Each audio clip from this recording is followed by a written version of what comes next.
Ite itua na mugakira na mukaiga ngoro-ini na nindamenya mutwe-ini yanyu thaa ici rwimbo ruria rurathaka no rumwe ni mwe ni ruriku ni mutwe ni ruriku one term. Kwa hivyo nikisema harambee unarudisha vizuri sana. Harambee, harambee.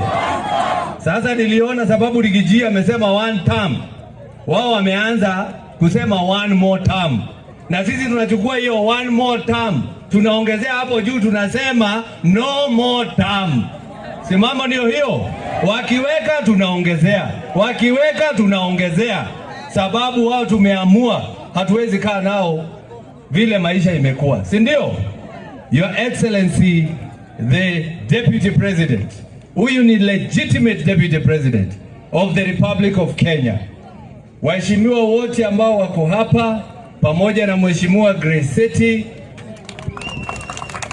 ati MTN wawetanite na Rigiji agoka, sio inamaanisha anasikiza ground, sio inamaanisha anasikiza ground. Na ndio maana natangaza nikiwa hapa Murang'a, Mheshimiwa Rigathi Gachagua, wewe umerarua hii mtu inaitwa Kasongo, sasa anaenda Agekuruma. Wewe umerarua yeye mpaka mwisho, wa Kenya wataki kumuona, na hatuwezi kubali ati wewe umerarua yeye, wewe umemaliza yeye, alafu watu wengine waanza kusimama president. Hapana, lazima Rigiji ukue kwa ballot kama rais wa Jamhuri ya Kenya. Simamo ndio hayo. You are the presidential candidate ambaye wewe watu wote watataka kuchagua.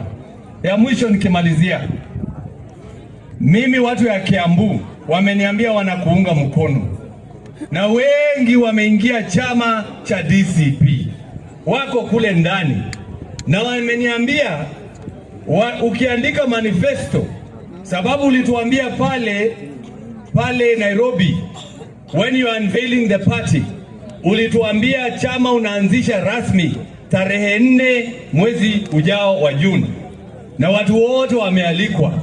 Sasa wameniambia watu wa Kiambu,